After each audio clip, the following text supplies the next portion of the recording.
Good day, I'm Dr. T and welcome to my office. So today I'd like to talk about colligative properties. These are going to be a rather interesting property of solutions. Normally when we think of solutions, we are thinking about properties invoked by the concentration and the nature of the substrate. So we have, hydrochloric acid. Its acidity is controlled both by the fact that it's hydrochloric acid as well as what concentration of hydrochloric acid we have. There are certain properties where the identity of the solute doesn't actually matter much, if at all. These are known as colligative properties, and for them, there's a couple of important ones that we run into. The first is freezing point depression and its counterpoint boiling point elevation. In both cases, what you end up doing is disrupting the way the solvent changes phase. So either forming a crystalline solid typically, or in transitioning to the gas phase.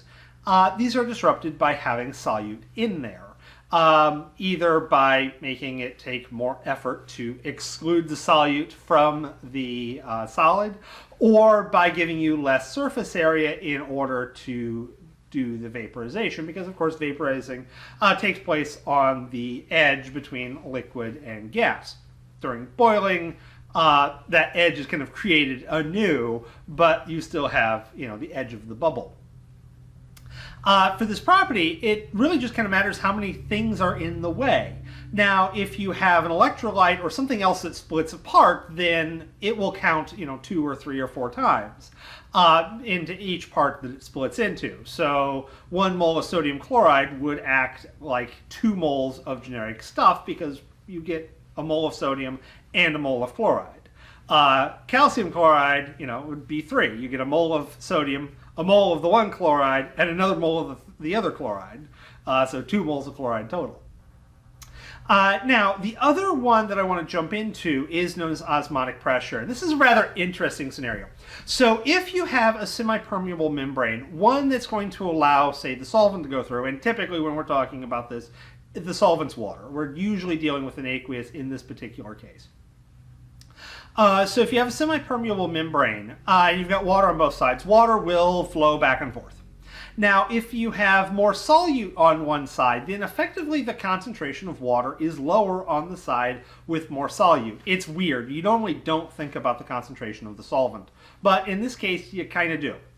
Now, the more solute on that side means there is less water capable of transferring across the membrane, so there's going to be a net flow of water across the membrane from the solution side that has less solute and more water in it towards the side that has more solute and less water in it. And this will either keep going until the concentrations more or less equalize themselves out, or if you apply a pressure to it or an outside force, then you can stop this flow, and the amount of force you need to apply to it in order to stop this net flow is called osmotic pressure, because it's how much pressure do you need to push against it.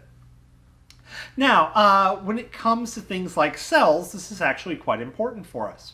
So if you'd have, run-of-the-mill cell, typically we see pictures with blood cells, but they all do the same thing.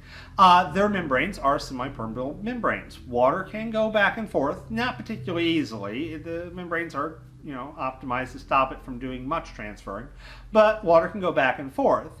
And therefore, the inside of the cell, all of its solutes need to be at a similar concentration to the outside of the cell. That way water doesn't flood in and just keep flowing in and inflate the cell and eventually blow it up, what we call lysing, or flow out of the cell and thus shrivel up the cell and do what we call crescenate, because it kind of shrivels up into a crescent shape.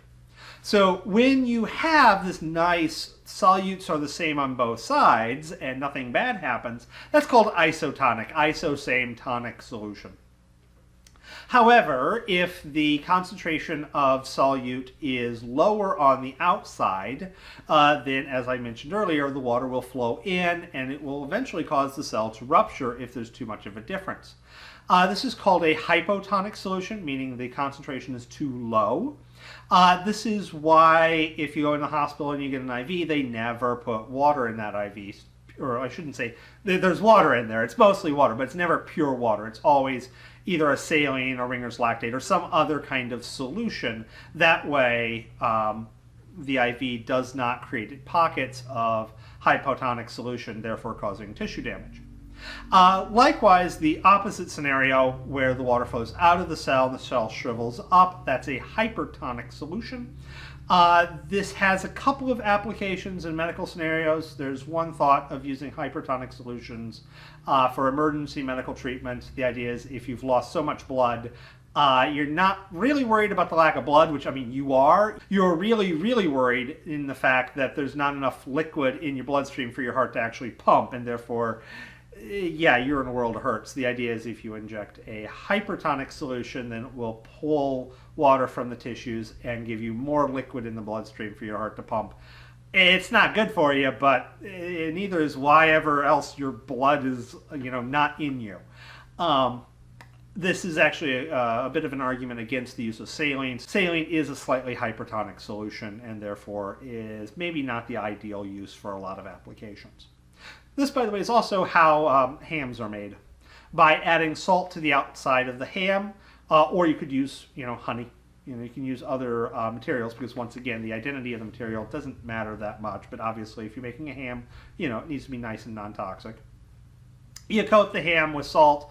This drives the water out of the salt, and any cells that would try and grow on the ham, any bacteria that would try and spoil it, well, it would be such a hypertonic solution on the outside of the ham that the cell would simply shrivel up and die.